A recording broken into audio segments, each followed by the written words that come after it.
Good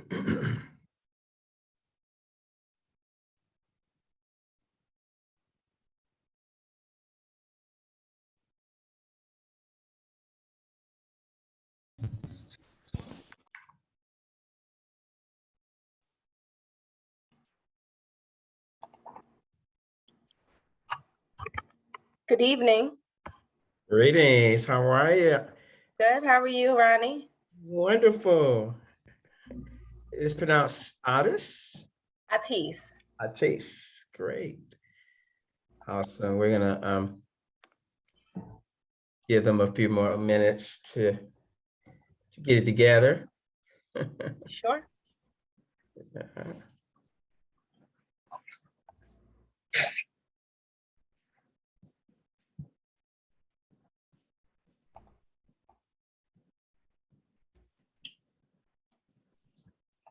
Hello, everyone.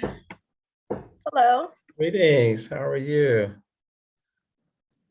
Kind of, you're from Nifty, right? Yes, I'm doing well. Thank you. Great. Heard great things about you.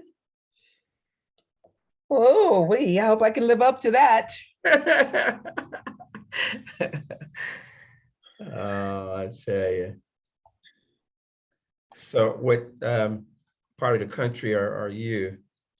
I'm in Los Angeles. Oh, great. Awesome. I'm actually in Sacramento today, and we'll be making my way back east tomorrow. Yeah, people are still signing in here.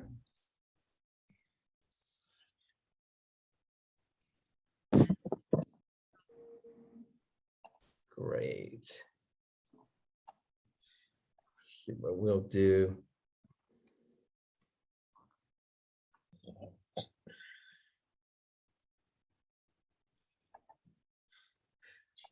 I usually do this at the end, but I'm gonna just go around and have the kids to say their name and what school district they're from. 1 second here.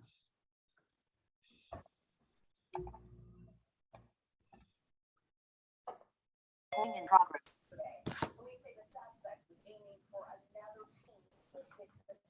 If you guys could mute your microphones, that would be great.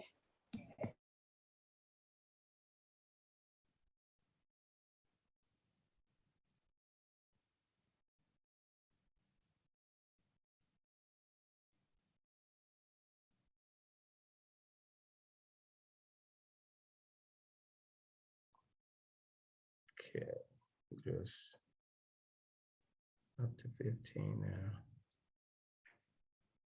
Okay, so we'll just do a quick roll call.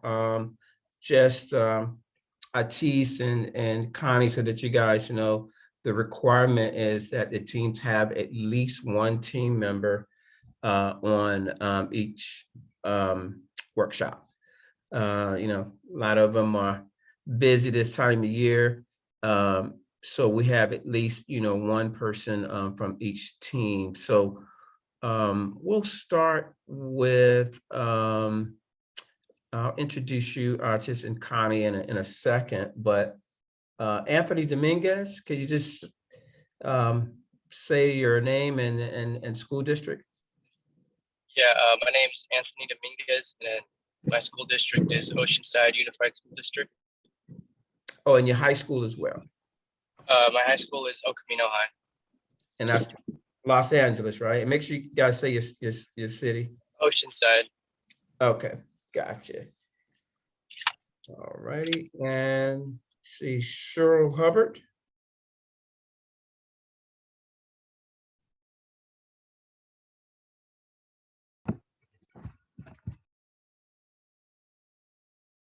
Cheryl Hubbard. You're muted right now. If you could say your school district, city, and high school. I'm sorry, I was having difficulties trying to unmute it. Hello, good evening. I'm a parent, and my daughter's district is from Newark, New Jersey. I want to send you an email because I have a question. we weren't able to put the team together to be ready for this year's competition. So I wanted to know, can we still be a part of the workshop, or do we have to wait to be prepared to be in the workshop fully? Oh, no, absolutely. You can absolutely join us. Happy to have you, and you know, and you hopefully can make it on June 3rd to the event, and I'll get more details on the location and put that out as well. Okay, so I'm gonna send you an email just to let Okay. you know what we're up to. Thank you so much. All right. Okay. Okay. Gabrielle Walsh. My name is Gabriel. Our school district is Atlanta Public Schools, and we go to South Atlanta. Great. Jacob Mandel.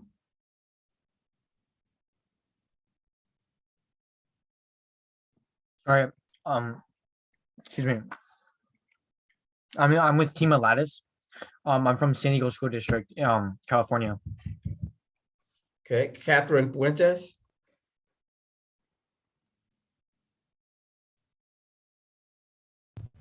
Oh, yes, sorry.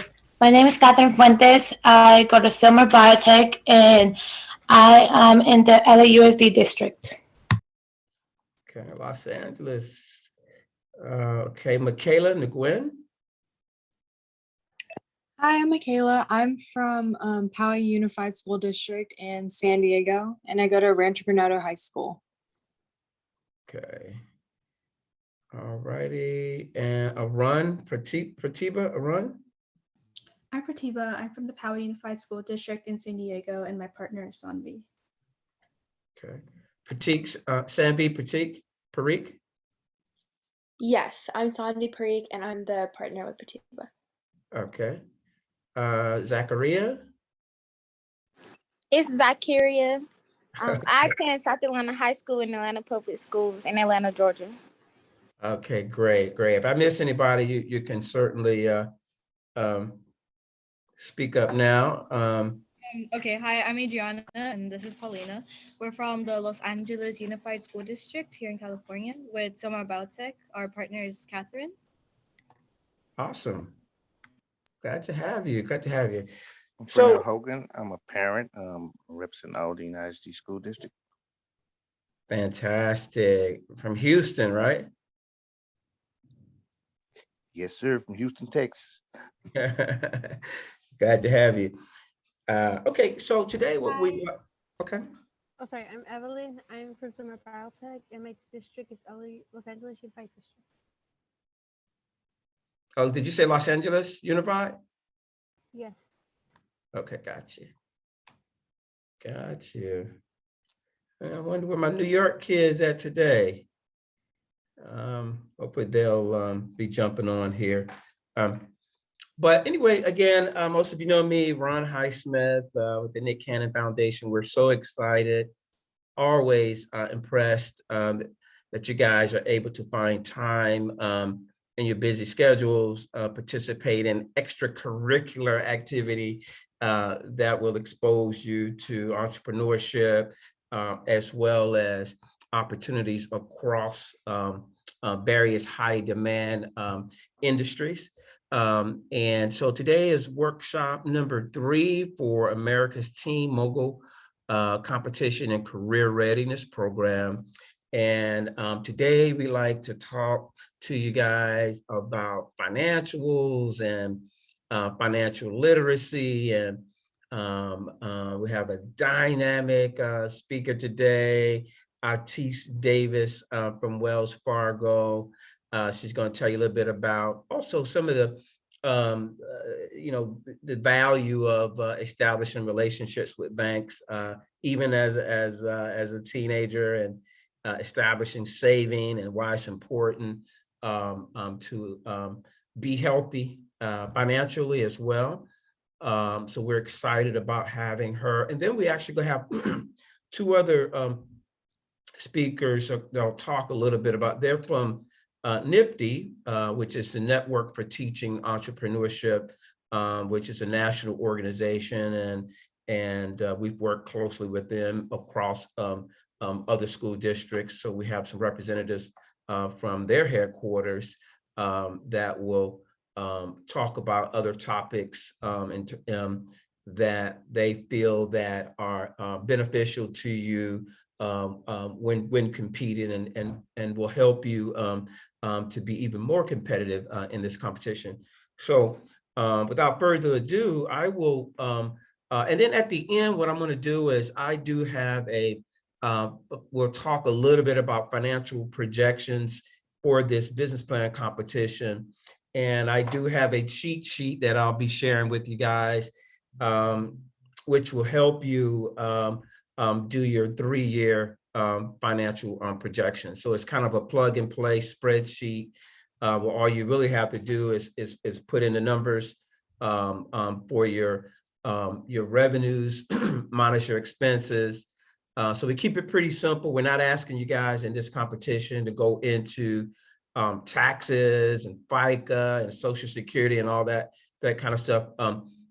Really just want you to have the fundamentals of the general, what are some typical costs associated with running a business, and what are your revenue streams.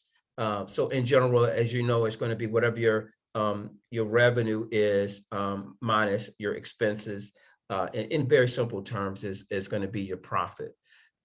So without further ado, I will turn it over to Atis Davis, who's an executive from Wells Fargo, and with 20+ years of experience. And I'll let her tell you a little bit about herself, and then we'll have her talk for about 15 minutes or so with some really good information for you.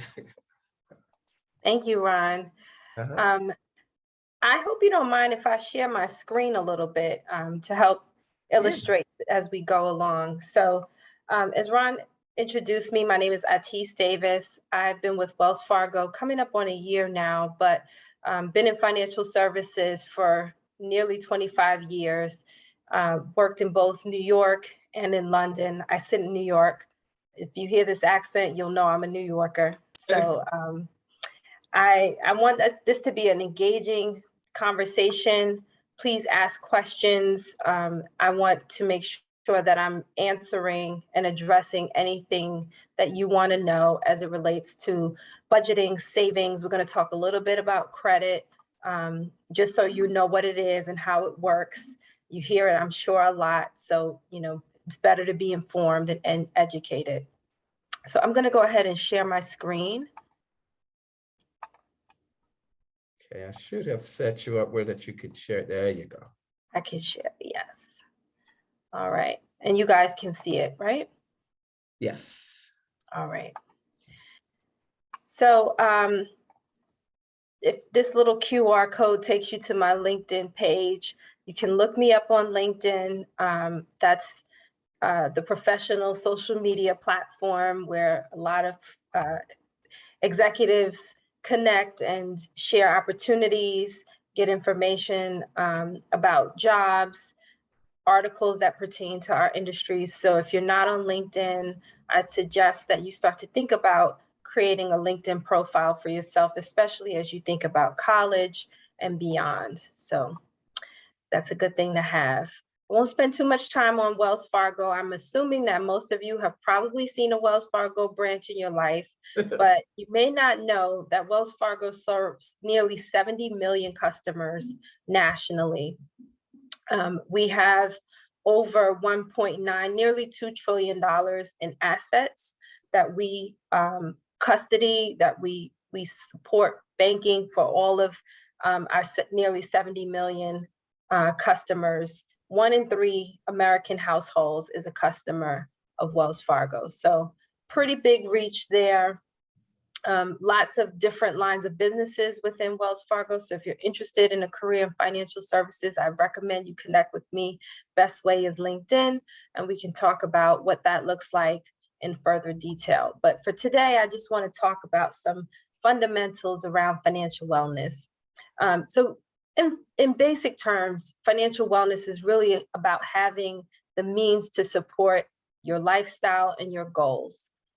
We saw this play out very, very sharply during the pandemic, where a number of households, nearly 40% of households, experienced financial trauma or shock due to the pandemic, disruption in their job, in their income, as well as, you know, stability throughout the economy was a challenge. So many people didn't even have, there was a large survey and articles written, didn't have $400 for an emergency.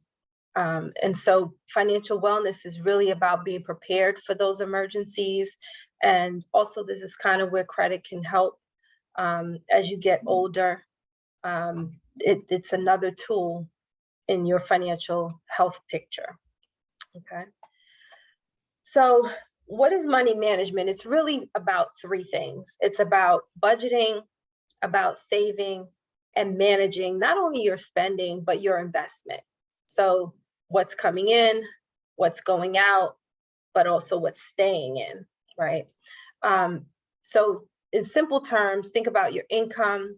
You may have a part-time job or summer job.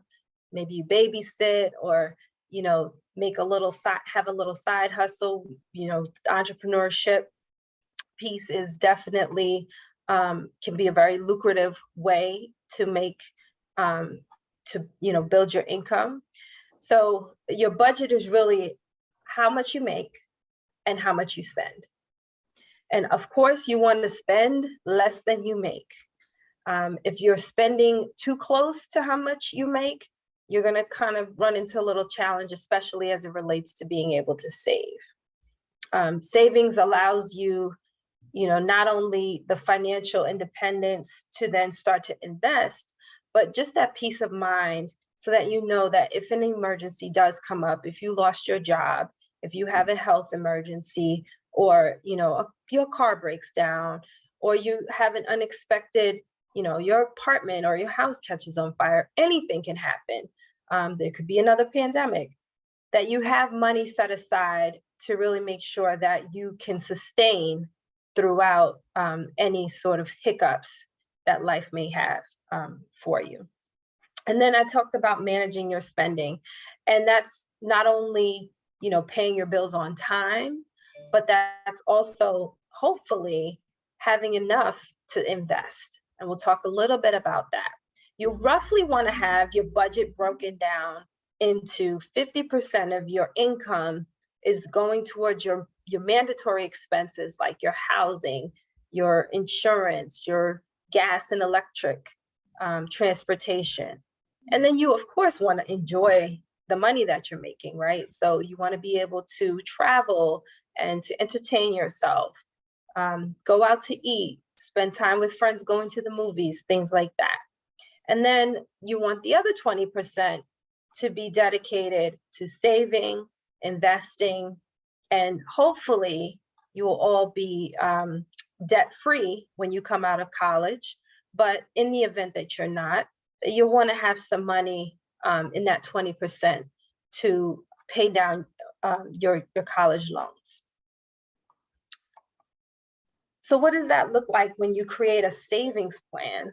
I talked about unexpected emergencies, and that could really derail you if you're not prepared.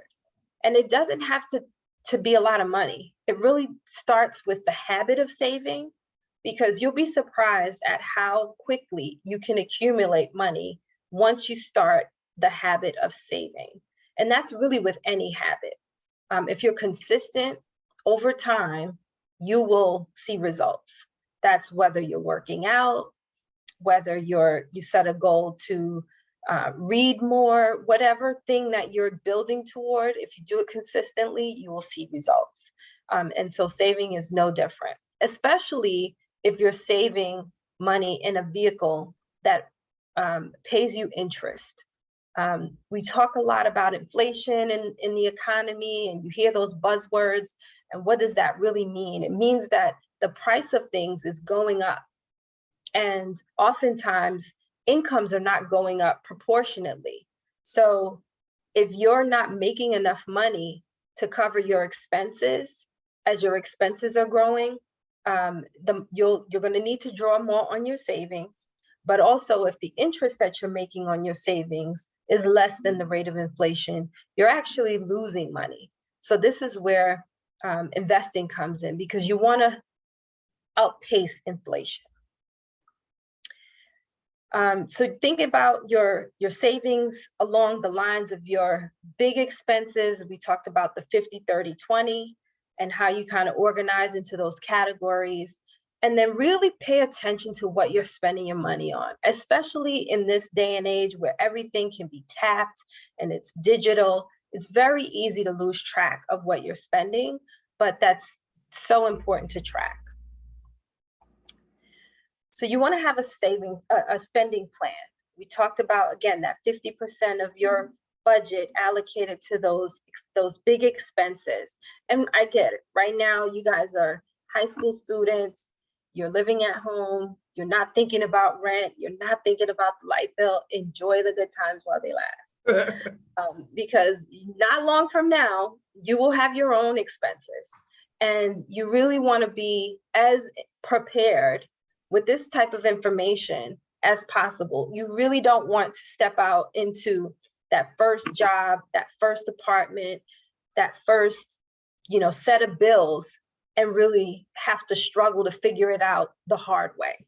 So the more you can prepare yourself with this type of information in advance, the better prepared you'll be to not really suffer in any kind of, financial missteps.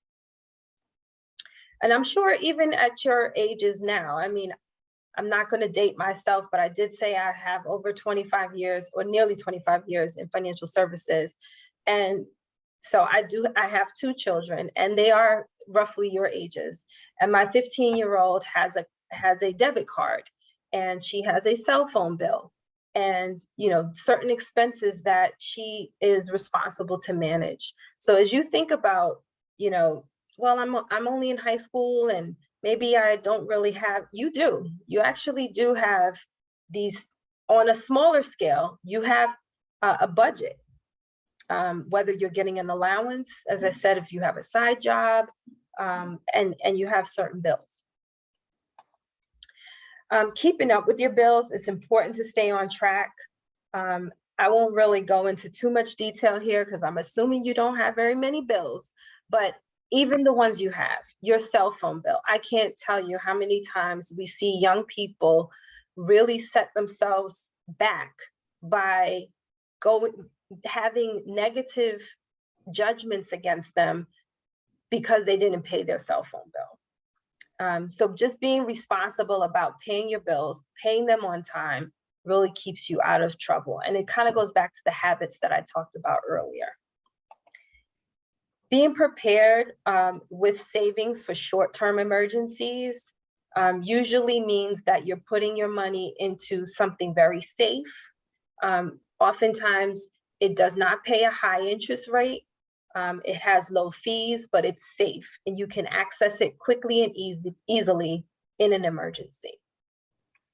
Beyond your short-term expenses that you want to have covered in savings, and usually we like to say you want to have at least 6 months of expenses in savings, right, for any emergency. Beyond that, you can start to think about investing, and that would be stocks and bonds and ETFs, and which stands for exchange traded funds. Right now, cryptocurrency is all the rage, and NFTs. Those types of investments tend to carry a higher risk, and they fluctuate a lot. I know that even just in the last 6 months, people who have been invested in cryptocurrency have lost 40% of their investment. So investing really is not, it's not going to the casino. You don't want to be gambling. You want to educate yourself and get advice from professionals who can help you protect the investments that you're making. So just to give you a quick summary of some recommended apps and tools, you can check your credit, you can get more information on some of these sites, investor.gov, And I'm going to wrap it up with this last section very quickly on credit because it's so important. Many young people, as soon as they turn 18, they go and get that first credit card, and it can be a disaster if you don't know what you're doing. So with credit, you're talking about several components that make up your credit score, and that credit score allows a financial institution like a bank, or it could be a department store, to assess how much interest, how risky are you? And the riskier you are, the higher interest you'll pay to access that credit. Back to the habits we just talked about, saving methodically, you want to pay that bill when it's due and before it's due, and as much in full as you can, at least pay the minimums, because missing payments and going over the limits will negatively impact your credit.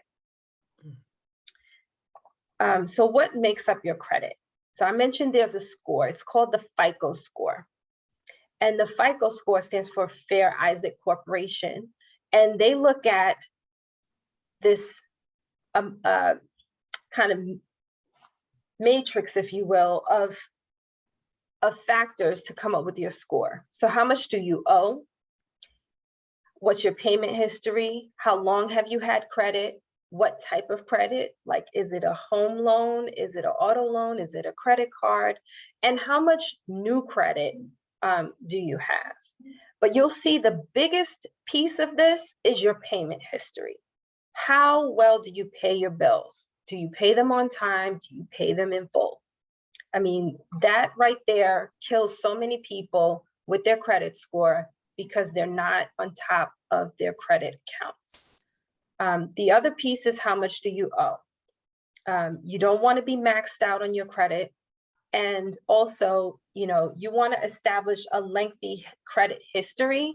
So I do think it's important to start credit early and build slowly and responsibly. I remember a long time ago when I was in college, I got my first credit card, and the credit card company gave me a $500 limit, and I quickly maxed it out, and I could only afford the minimum payment. And the company thinking, okay, well, we can make some money on her because at least she's paying, and she's paying on time, but she's paying a lot of interest. So we'll offer her more credit. Mm-hmm. And I declined it because I knew that if I couldn't pay back the $500, I couldn't pay back the $1,000. I was a college student with no real job, part-time job here and there. But being responsible is super important when it comes to credit.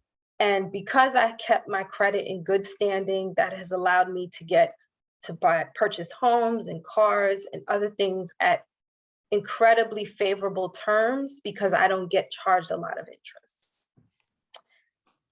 I won't give you this case study, but the point of it is that if you do not have a good credit score, what financial companies deem to be a good credit score, which is usually 720 or above, they will charge you a high interest rate.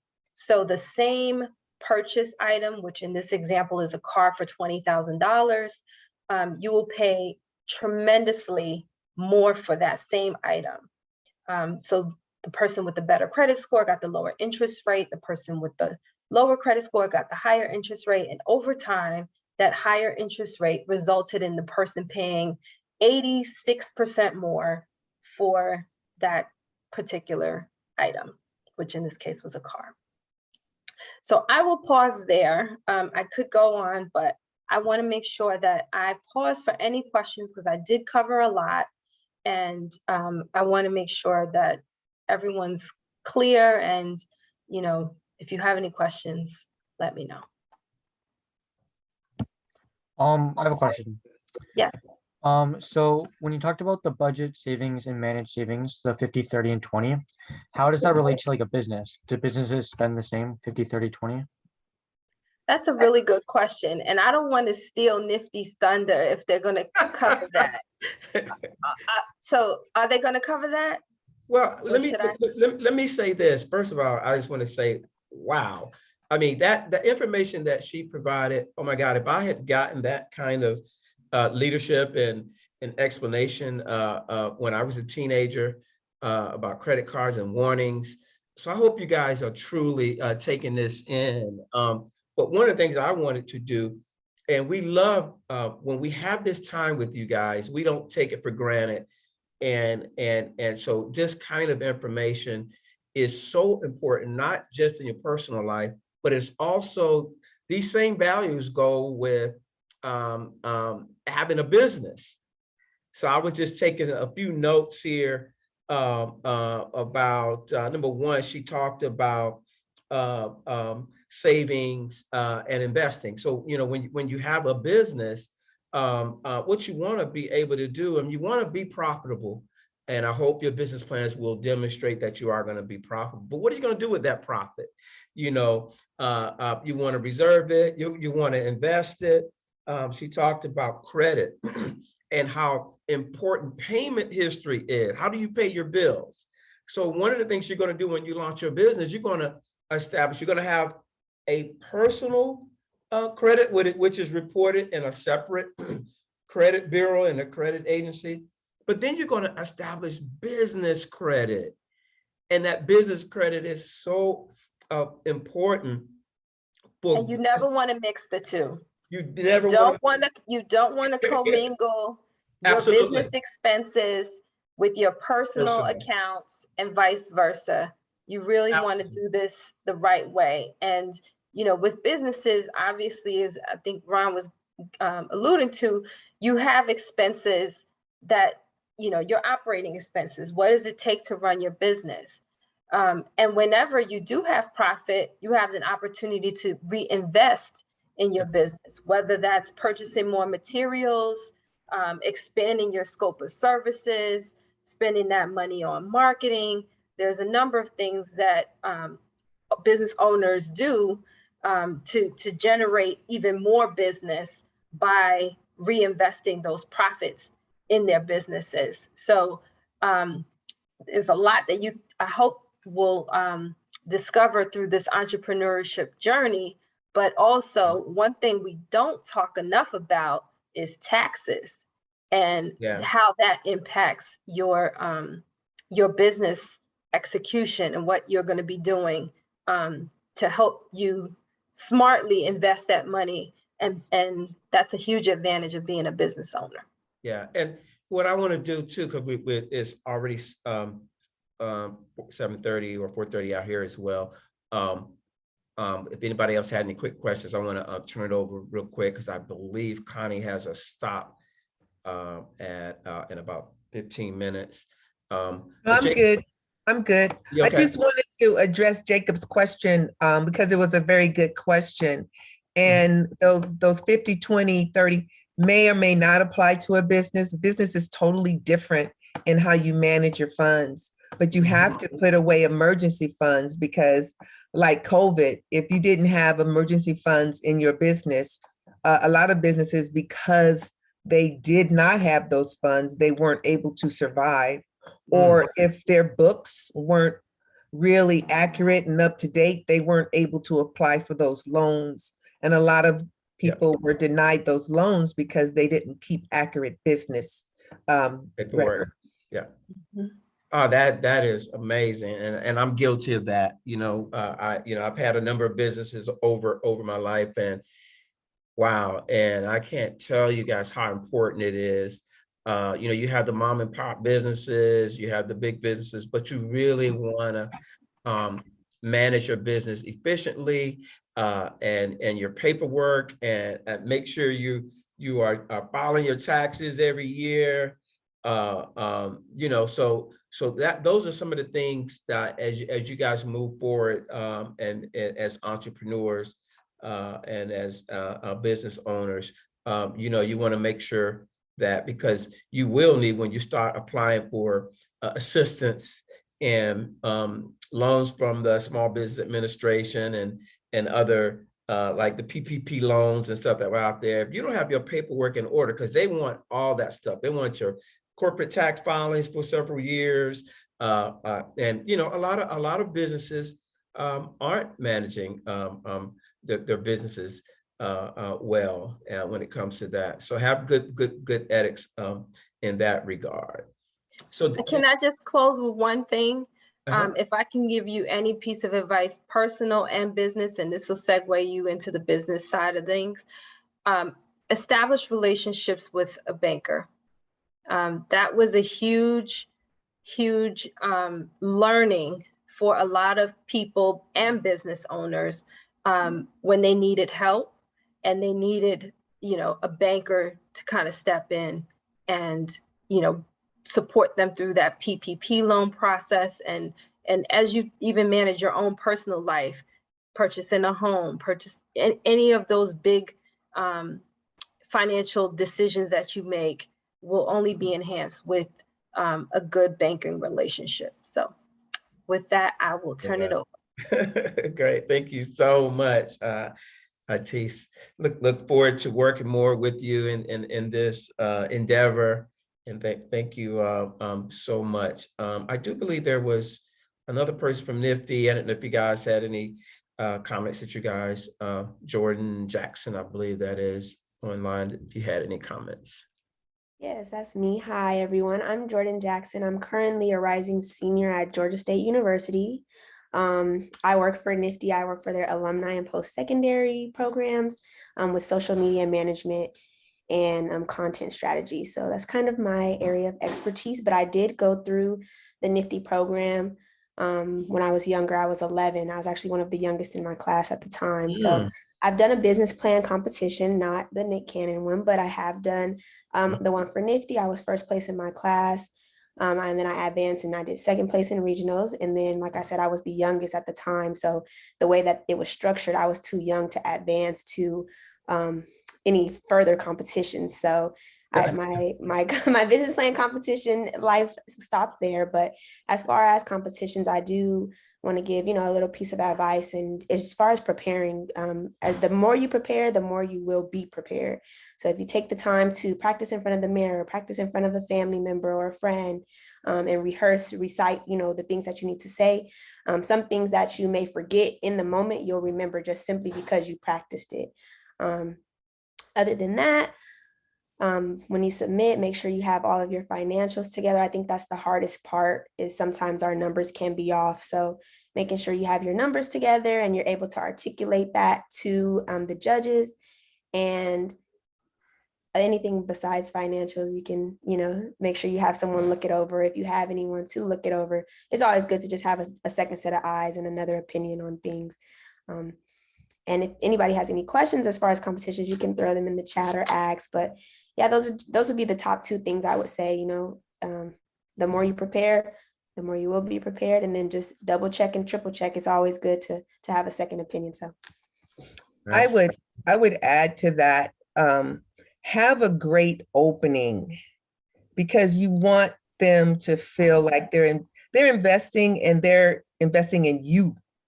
And they want to see that you're excited about your business. And so you're not going to get up there and say, my name is Jacob and here's my business.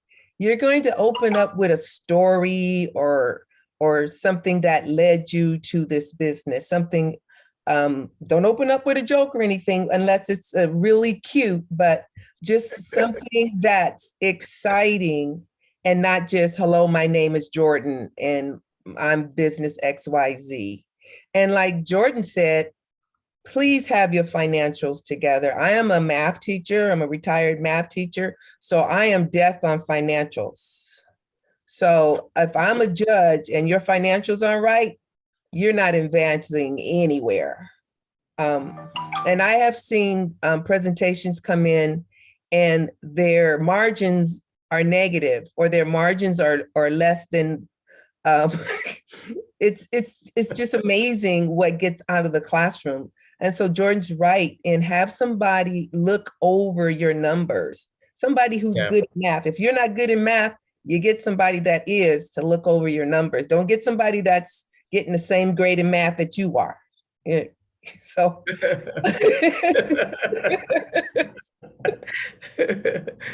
Yeah, these are all so vital. This is our 7th year, and Connie, we've definitely seen our share of that. And that's one of the reasons why when we first started this, we weren't doing the workshops.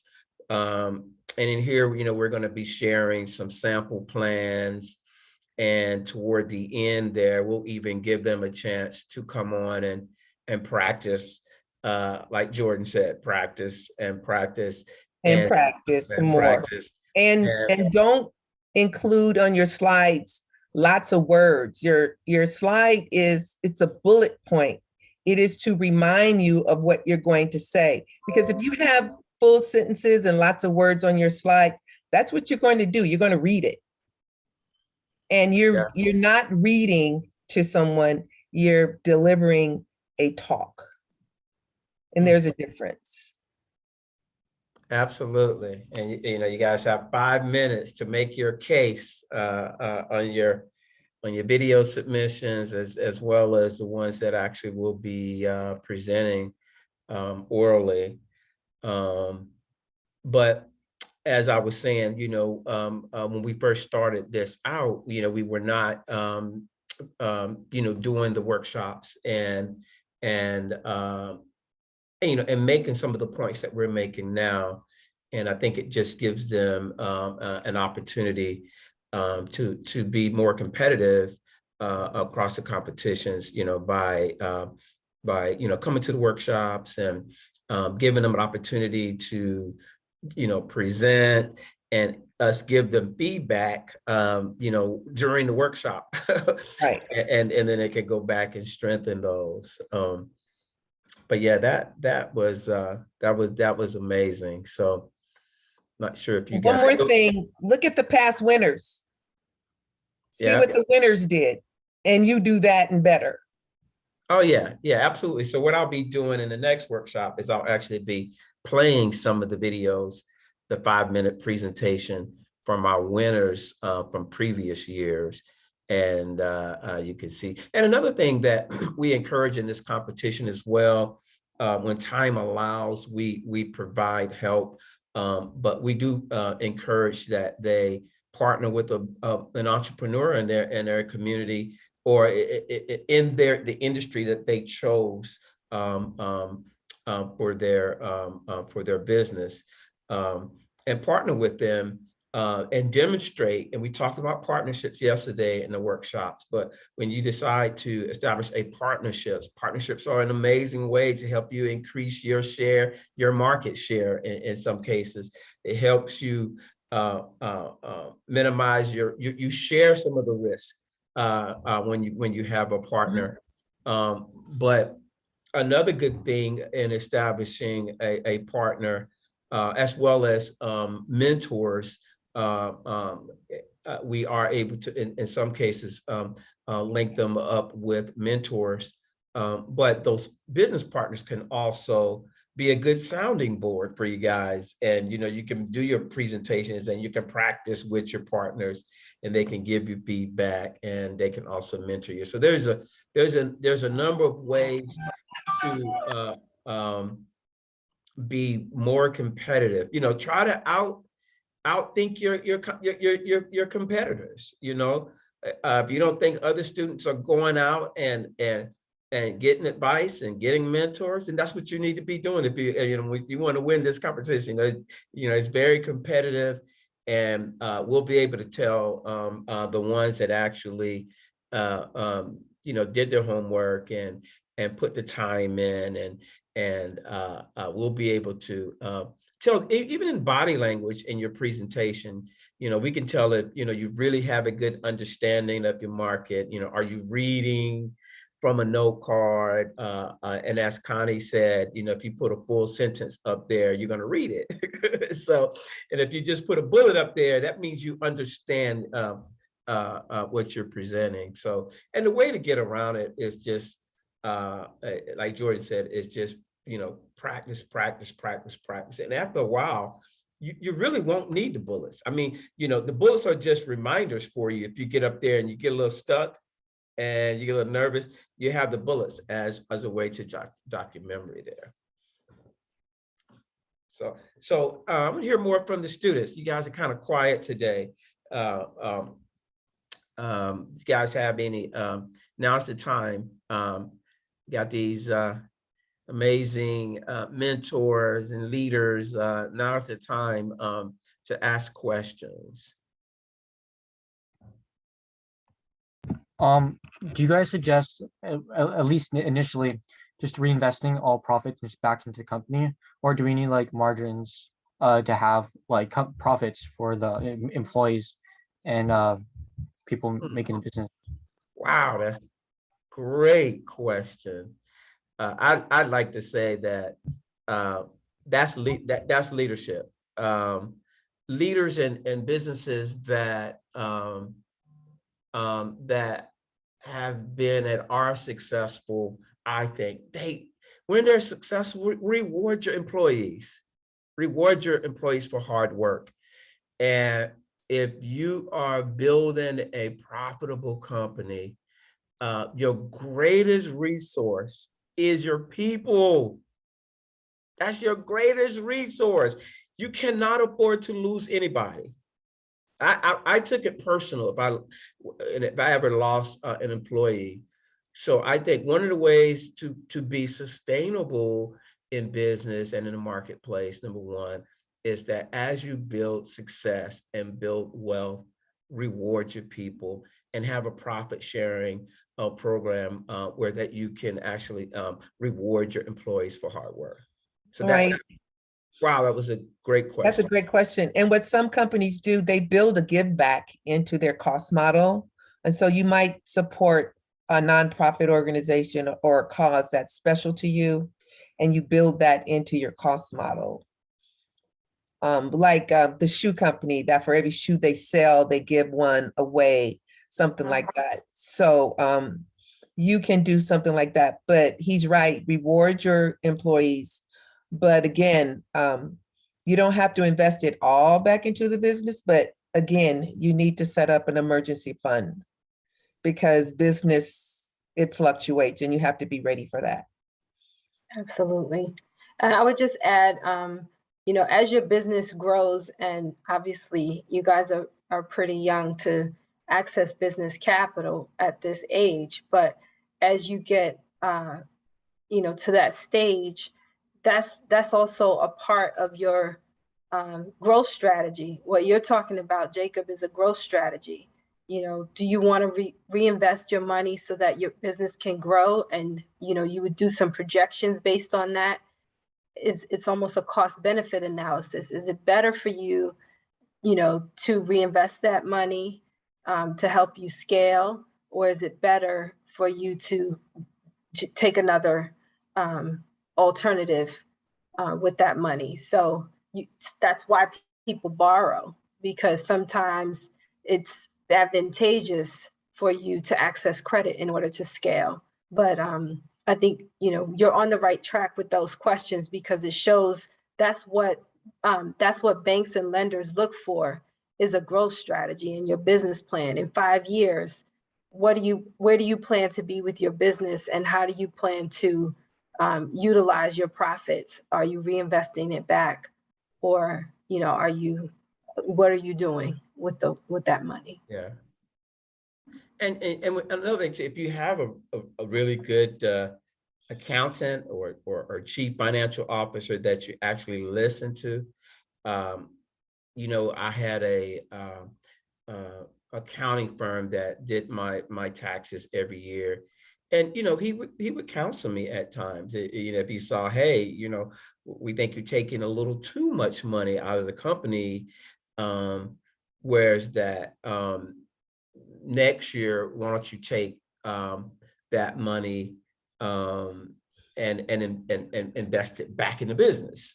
So if you have a good accountant or a good CFO, that's the kind of advice you're going to be getting from them at the end of the year. And listen, if you got a person that's your chief financial officer and they're giving you advice in terms of ways to utilize your profits, you definitely want to take heed to what they're telling you. Right. And you might want to add a product line also to your business. And so that's another reason why you put the money back like Yeah. you want to scale, like Atis said. Yeah. Anybody else got questions? Jacob's been asking all the questions today.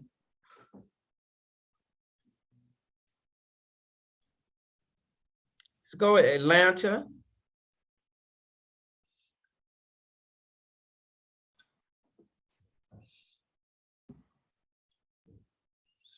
Okay, what about Los Angeles?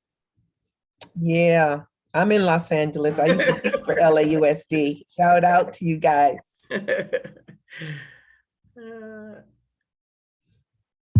I personally don't have any questions. I'm not sure about my teammates. So. Okay. Right now, we're trying to think of questions. If we come up with one, we'll totally ask. Okay. What kind of challenges are you facing with putting together your pitch right now? What is your biggest challenge in putting together that pitch? Keeping it under 5 minutes. Ah. And so how are you addressing that? Just basically taking out the information that's not really necessary, because sometimes if you talk too much, you end up being repetitive, even though you don't say the exact same thing. But if you keep it precise and short, I feel like it's better to get your point across, because everything will be, Exactly. And practice with a timer. And you're right, take some of the stuff out that you're repeating, because you'll find that you're repeating a lot. And I saw this one team, they gave everything that they had in their presentation in their introduction. And then they ran out of time, and they didn't have enough time to present the real meat of the presentation. So you want the 30-second pitch to be 30 seconds. Don't tell your whole story at the beginning, because you've got a story inside your slides. But that's a good challenge, and it's good that you're addressing it now. Yeah. And even what I've done in the past, when I feel like there's a section or maybe a slide where I feel like I have a lot of information, writing it out in a script form, so then you kind of know how you want to play with your words and how you want to phrase it, is also beneficial too. And so sometimes it can be time consuming, but knowing exactly what words you want to use and what words you want to say, it also helps. Yeah, absolutely. So what other kind of challenges? I know you're having challenges, because I used to teach this. I know you're having the trouble. I know you are. So come on with it. They had so many questions on Tuesday. Because my group is doing a nonprofit organization, it's kind of harder to do the fund layout and stuff like that. So I feel like that's the biggest, because we're doing the SWOT analysis and all of that for our nonprofit. Yeah. Mm-hmm. So what's challenging about the nonprofit? Basically, overall, just funding, how it's gonna, stay up. I know it's a nonprofit organization, but you have to startup costs and stuff like that. Yeah. And that's the same thing for a regular business. You're just not paying the same tax. Let me tell you one thing too. Now, for nonprofits, you have to be a little bit more creative. I'm just going to tell you that. You have to be a little bit more creative in this competition, because you got to think like your judges, Nick Cannon and those they're into making money. And so, they're used to people pitching them for ways to make money. However, you can also play on the fact that Nick is very passionate about the community. So be creative in the way that you present your cause, and demonstrating that there's truly a need, for this service that you're going to be providing, because that I think Nick gets more excited about causes at times than he does about making money, because, he's already made, all the money that he's made enough money already at 42, that, that's worth a lifetime. But he's really passionate. So if you have a cause, all I can say is definitely, put in the work, demonstrate the need, but get creative. If it makes sense for you to make your venture more attractive, partner with another charity and talk about how you guys are going to broaden your impact by partnering. But like I say, for nonprofits, just, get creative with it, and that will get their attention. And let me just add, just because you have a nonprofit doesn't mean you're not making money. Absolutely. You're making lots of money. You're just going to be taxed at a different, you're going to be taxed differently. Yeah. You're not going to pay a whole lot. And it's what you do with your profits. And you're required to give a certain amount to your cause. So Absolutely. you're making money. You're making lots of money. Ask AARP. Yep. Absolutely. You just can't turn around and give that profit to some shareholders. Exactly. There's no shareholders in a nonprofit. Right. So what I want to do, we have about 5 minutes, and I'm going to share my screen real quick. And let's see, I get technically challenged that time. Okay, here we go. So I mentioned to you guys that I'm going to give you guys a cheat sheet today. So on our website, can you guys see that? Yes. Yes. Okay, great. So on our website, if you go to the ATM competition tab, that's where I'm at. And you scroll down. Now, these are the workshops from last year. I'm going to upload this one and the one from the first two as well. But if you go down here, there's a link that says revenue expenses profit template. So that is actually, let me see, I'm probably going to have to reshare. Let me go back here and click on that.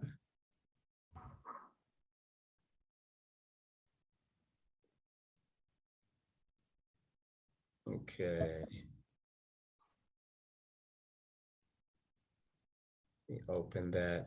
So can you guys see that? We're still in the Nick Canyon website. When you share, it's the same one. When you share your desktop, share the box that has all of our pictures in it, and then whatever's on your desktop will be shared. Okay. It's the top left, share your desktop, and then when you open up a new link, it's going to automatically I share. can grab it. Okay, let me just do this. Okay, you can see that, right? Yeah. Okay. Yes. So, okay, so this is truly, I think, so what this is here is a template that generally is a plug and play for you guys to be able to put in what your monthly cost is, and then what your monthly revenue is going to be. So we start out top. And if you see revenue streams there in the left, you may have two different types of revenue stream. You may have two different products, or it may just be one if you're a service organization and that you're providing a service. So, what you're doing here is, so if you put, let's say if it was $10,000 here for product one, it's going to automatically summarize that for you on the right here for your total. And if you have, cost of services, let's say that one is $20,000. So what it is, you put that in. If it's, if it's every month, you just go all the way across, and it'll give you what your total revenue stream was for that 12-month period.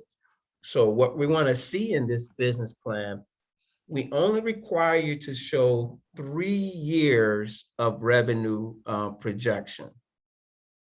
So this is important. So what you do using this spreadsheet, and I'll walk you back through it in a second here, but you just calculate your first year using this template. And then to calculate year 2 and year 3, you can just use an escalation factor. You don't have to go back and plug the numbers in again.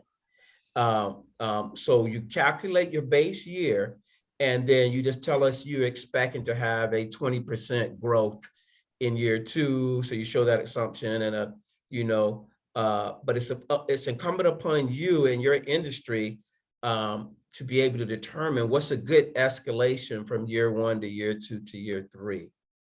So when you put in your revenue across top, then you put in your expenses. And so what this will also show you is some of the typical types of expenses that you will have in a business. So if you go over here, you're going to have administrative salaries. Obviously, you're going to have administrative folks working for you. You're going to have rent. Obviously, you're going to pay a rent. You're going to have utilities, insurance, equipment. So these are just some of the triggers to let you know that at a minimum, these are some of the costs that we expect you to have as a small business owner.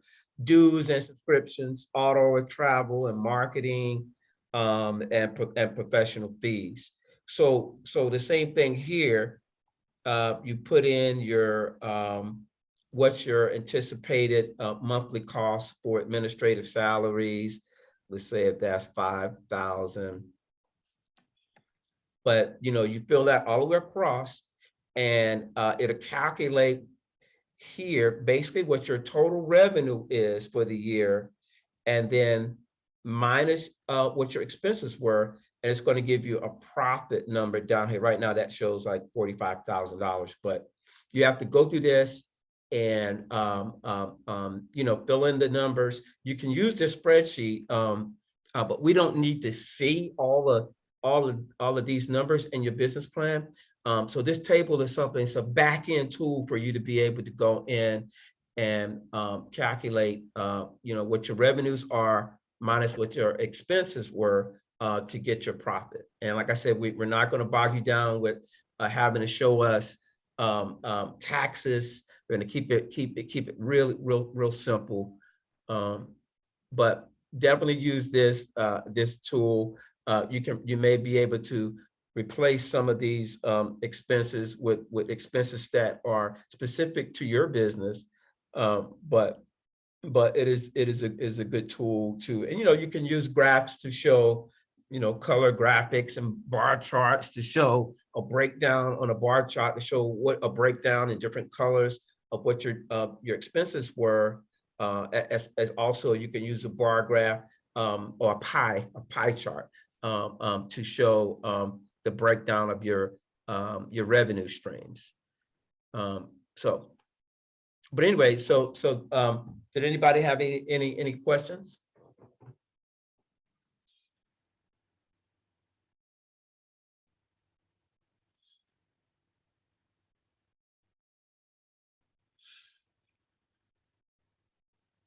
All right, now, so good. Well, we're 2 minutes over. And we definitely like to try to keep these right at an hour.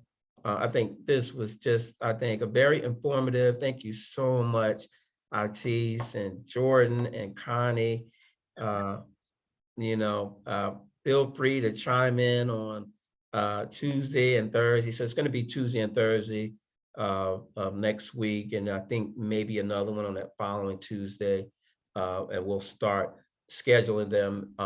If we need more to hear their presentations, to hear their practices, we'll schedule as many as we need. And their final plans are due right now on the 23rd of May. And so, well, thank you again, everybody. And you guys enjoy the rest of your afternoon and get to work. My pleasure. Thank you. And good luck to you all. Yeah, good luck. Good luck. Thank you. Thank you. Bye. Thank you.